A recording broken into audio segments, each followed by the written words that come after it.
Hello friends, welcome in my channel. आज मैं आपको बताने जा रही हूँ भारतीय कला के 6 अंक जिसे हम षडंग भी कहते हैं।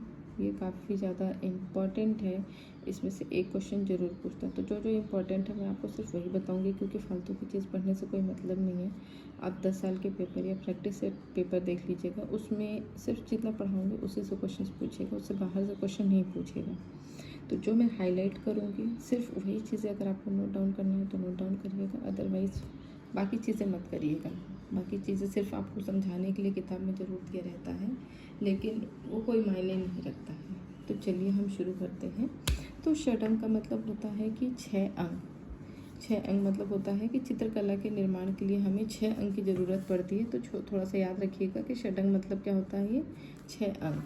ठीक, अब देखिए षडंग के बारे में थोड़ा सा डिटेल दिया गया है कि षडंग के प्राचीनतम प्रमाण वात्स्यायनकृत कामसूत्र में मिलता है। तो आप अगर नोट्स बना रहे हैं तो उसमें लिख लीजिएगा ज़रा कि कामसूत्र के रचयिता कौन है, वात्स्यायन। तो आप थोड़ा सा इसको इस तरह से भी याद कर सकते हैं कि जो वात्स्यायन मतलब होता है वासना, वासना किससे होती है, कामसूत्र से होती है। सिर्फ समझाने के लिए बोल रही हूँ, इसका नेगेटिव मीनिंग मत लीजिएगा, ठीक है। तो जो वासना होती है वो कामसूत्र से होती है। तो आप इसको इस तरह से याद कर सकते हैं कि हाँ भाई, कामसूत्र जो है वो वात्स्यायन जो है वो कामसूत्र ने लिखी थी, ठीक है।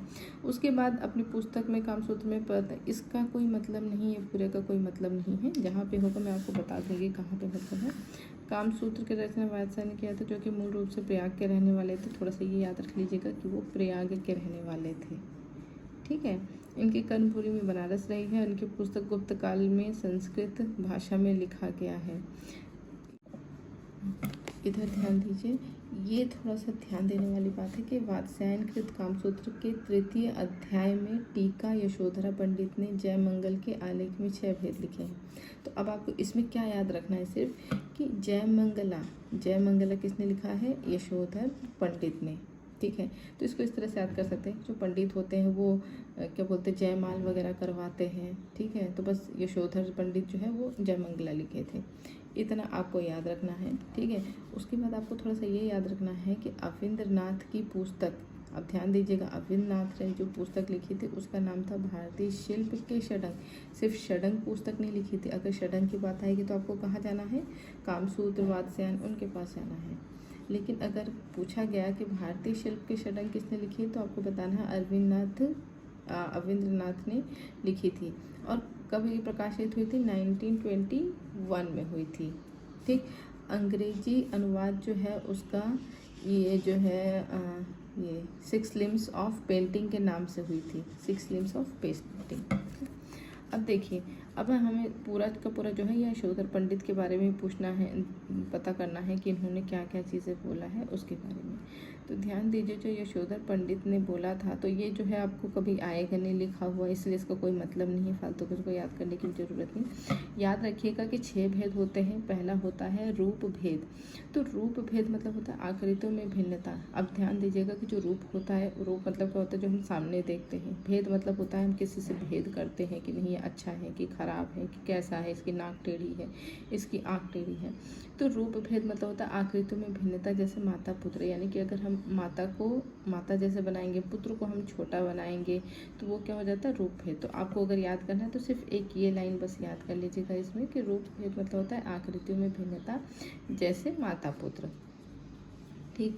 अब इसमें ये सब चीज़ें पढ़ा देता है कि रूप भेद के प्रकार वगैरह, तो ये कहीं पे कुछ भी नहीं आता है, इसलिए इसको याद करने की भी ज़रूरत नहीं है कि क्या है कैसे, ये सब मत याद करिएगा।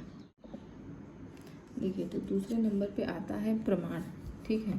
तो अब प्रमाण मतलब होता है हमें किसी न किसी चीज़ का प्रमाण चाहिए। प्रमाण मतलब कि हमें पता होना चाहिए कि वो वस्तु जो है वो छोटी वास्तव में होती है या नहीं होती है, बड़ी होती है तो कितनी बड़ी होती है। तो हमें किसी चीज़ के प्रमाण की ज़रूरत होती है, तो वही प्रमाण है, ठीक है। यानी कि किसी चित्र का सही माप, तौल, गोलाई, लंबाई, चौड़ाई, मोटाई, दूरी का बोध होना चाहिए, इसको बोला जाता है क्या, प्रमाण।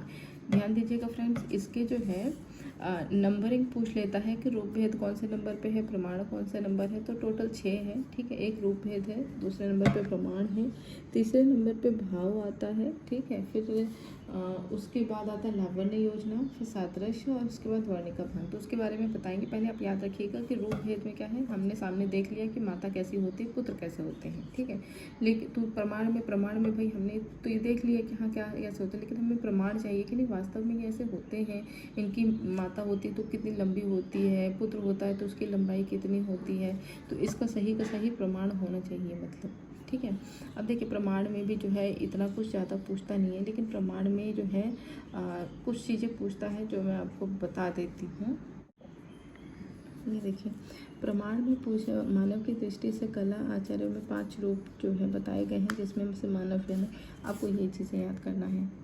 वामन या कुमार को कितने ताल में दिखाया जाता है। ताल मतलब होता है उंगली, ठीक है। एक ताल मतलब होता है 12 उंगली, जैसे होता है ना, अगर हम 12 उंगली ऐसे करके रखेंगे तो कितनी उंगली होती है, ठीक है। तो इसमें ताल में बताया गया वामन का होना चाहिए 5 ताल, साधारण आदमी का होना चाहिए 8 ताल, उत्तम आदमी का 9 ताल, क्रूर का होना चाहिए 12, औरत 7.5, राक्षस 16।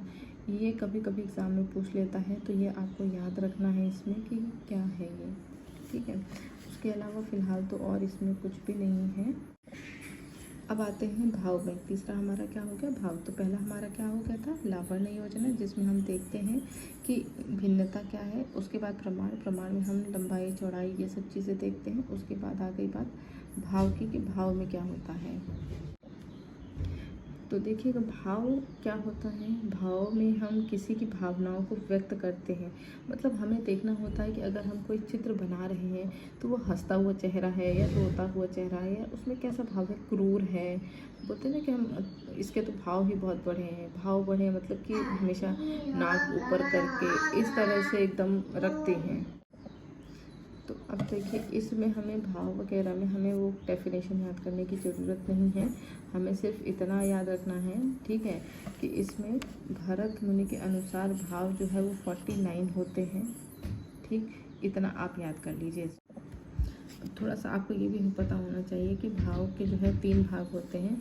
विभाव मतलब होता है बाहर वस्तुओं को देखकर जो भाव उत्पन्न होते हैं, ठीक है। अनुभाव मतलब होता है आश्रय या मनोभाव को प्रकट करने वाली शारीरिक चेष्टा, यानी कि शारीरिक उसकी बनावटें कैसी हैं, ठीक है। और तीसरा होता है संचारी भाव, ठीक है। संचारी भाव मतलब कि वो खुशी है, ग्लानि है, शंका है, आलस्य। हालांकि एग्जाम में आता नहीं है, लेकिन फिर भी आपको थोड़ा सा पता होना चाहिए। बाकी अगर आप रस के बारे में देखेंगे तो रस तो आपने हिंदी में भी पढ़ा होगा, श्रृंगार रस क्या होता है, हास्य रस क्या होता है। पूछा नहीं जाता एग्ज़ाम में ये सब, लेकिन फिर भी आपको थोड़ा सा पता होना चाहिए कि करुणा रस में क्या भाव होता है, शोक का होता है, हास्य रस में हास्य का होता है, श्रृंगार रस में रति का होता है, ठीक। वे देखिए कुछ याद रखिएगा थोड़ा सा कि विदेशी सौंदर्य शास्त्र एवं सिद्धांत। तो विदेशी में कौन कौन हो गए, क्रोचे के थोड़ा सा इम्पॉर्टेंट है, सहानुभूति का सिद्धांत। तो इस तरह से आप याद कर सकते हो। क्रोचे मतलब कॉकरोच के ऊपर हमेशा हमें सहानुभूति रहती है, क्योंकि बिना मतलब का मारा जाता है वो। तो इसलिए क्रोचे मतलब होता है सहानुभूति का सिद्धांत। अरस्तु अनुकृति, ये तो हमने स्टार्टिंग में ही पढ़ा था। अरस्तु जो है वो अनुकृति है, ठीक है।